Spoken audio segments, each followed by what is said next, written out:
जब व्यक्ति को मुसीबत आती है तो उसको सारे दोष नजर आते हैं। जरा पंडित जी देखना, मुझे पितृदोष है। क्यों? बहुत तकलीफ में है, बहुत कष्ट में है, बहुत दुखी है, बहुत तकलीफ में, बहुत कष्ट में, बहुत दुखी है। देखिए जरा, पितृदोष है। पंडित जी बोलेंगे पितृदोष तो नहीं है। वास्तु शास्त्री के पास पहुंच गए महाराज, और वास्तु शास्त्री के पास जाकर कहा, जरा देखिए हम बड़े तकलीफ में हैं, बड़े दुखी हैं, क्या वास्तु दोष है हमारे घर में? क्या हमारे घर में वास्तु दोष है क्या? देखिए जरा। तो फिर वास्तु शास्त्री ने कहा, घर में भी कोई वास्तु दोष नहीं। तो फिर इतना दुख काहे से है, इतनी तकलीफ काहे से? आप जो परमात्मा का भजन करोगे, कीर्तन करोगे, नाम जाप करोगे, स्मरण करोगे, कर्म अच्छा करोगे तो ही तो ठीक होगा।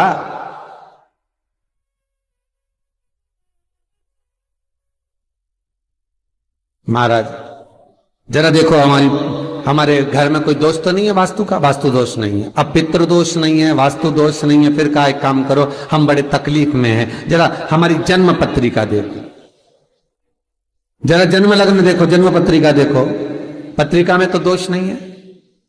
अरे भाई, जब व्यक्ति का मुसीबत का समय आता है, दुख का समय आता है, तकलीफ का समय आता है, तो वो पितृदोष देखता है, वो वास्तु दोष देखता है,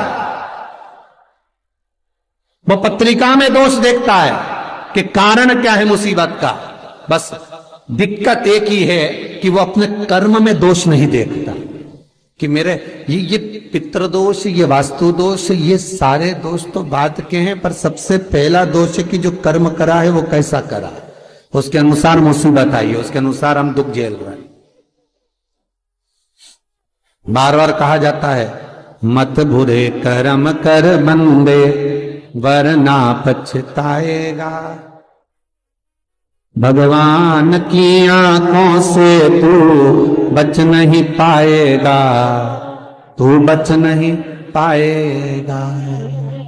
हम दोष देख रहे हैं, हमने पितृदोष दिखवाया, हमने वास्तु दोष दिखवाया, हमने पत्रिका में दोष दिखवाया।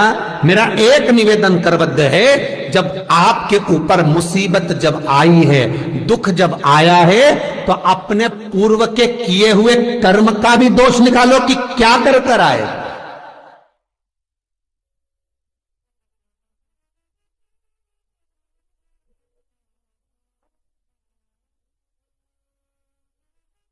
पत्रिका दिखा करके बल वो पत्रिका का दोष मत निकलवाइए, वास्तु का गलती निकाल कर वास्तु का दोष ना निकलिए। महाराज अगर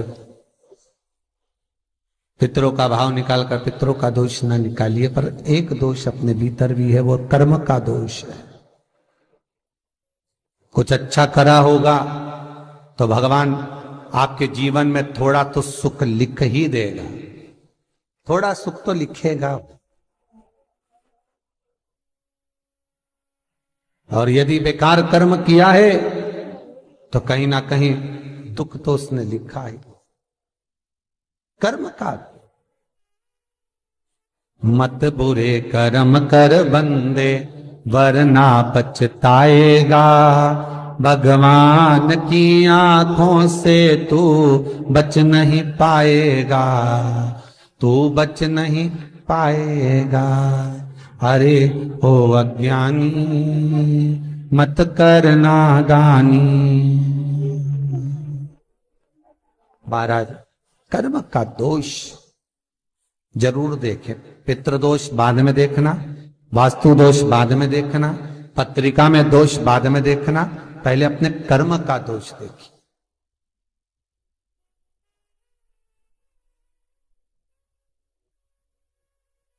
फिर निवेदन करेंगे, बार बार कहते हैं कि भगवान की भक्ति में डूबो, शिव का स्मरण करो, भगवान का स्मरण करो, राम का, कृष्ण का, तुम्हारी मर्जी पड़े उसका स्मरण करो, पर करो क्यों? क्योंकि दुख, तकलीफ, कष्ट पत्रिका दिखाने से नहीं कटेगा, मकान के दरवाजे बदलने से, वॉशरूम बदलने से, पाइप बदलने से नहीं बदलेगा। दुख तकलीफ तुम 50 बार वास्तु को भी बदल कर देख लेना, फिर भी दुख और तकलीफ, कष्ट नहीं, ये कष्ट समाप्त नहीं होगा, दुख और तकलीफ समाप्त नहीं होगा।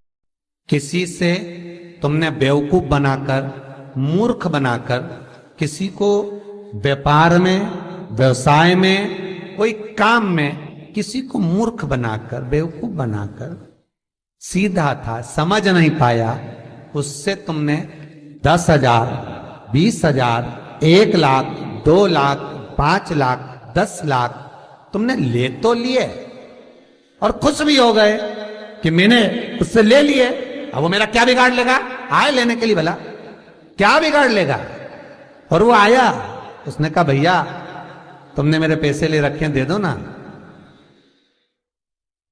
भैया उस समय पर जब मेरे पास था मैंने आपको दे दिया था, अब आपका काम हो गया ना, दे दो। अब आपके पास में पूंजी आ गई ना, दे दो।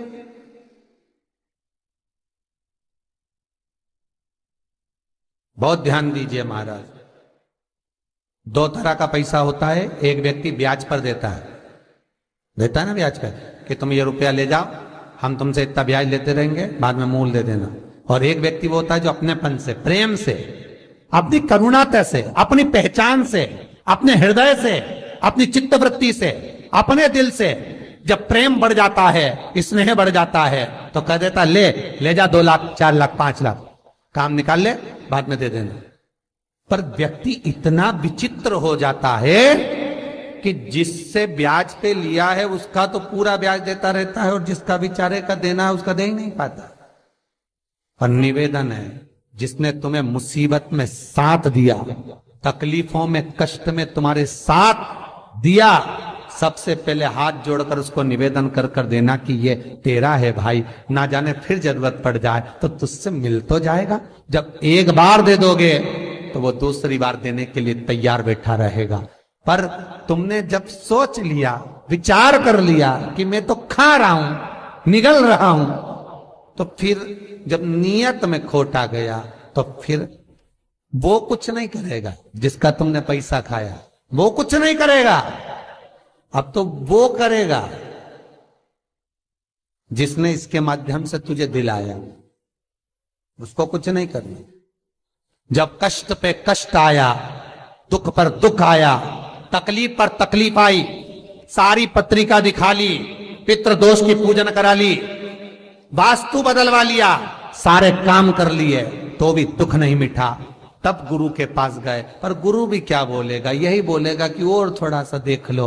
पर कष्ट मिटेगा कब? जब कर्म का दोष मिटेगा। जो करा है उस दोष को भी तो मिटाओ।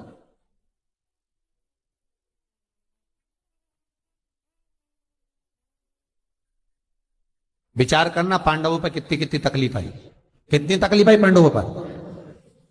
लाक्षागृह में आग लग गई, पर भगवान किसी रूप में आकर बता दिए कि आग लगने वाली है, सुरंग बनवा दी, बाहर निकलवा दिया। दुख तो आया था ना। पूरे वन में जब तक पांडव रहे, तकलीफों पे तकलीफ भोगते रहे, हर बार तकलीफ सब भोगा। पर भगवान पर विश्वास था, क्योंकि माता कुंती ने कहा था कि कर्म के लेख को शिव काटता। भगवान ब्रह्मा उतना ही देंगे जितना तुम्हारी लेखनी में लिखा है, भगवान विष्णु उतना ही देंगे जितना तुम्हारे भाग्य में लिखा है। पर भगवान शंकर तो कुछ नहीं देखते, ना लेखनी, ना कर्म, ना भाग्य। उनका अपनाए, दे दो उठा के, उठाओ दो। क्या सोचना, क्या विचारना, क्या करना, दे। फिर नहीं सोचा, फिर नहीं विचारा, वो तो केवल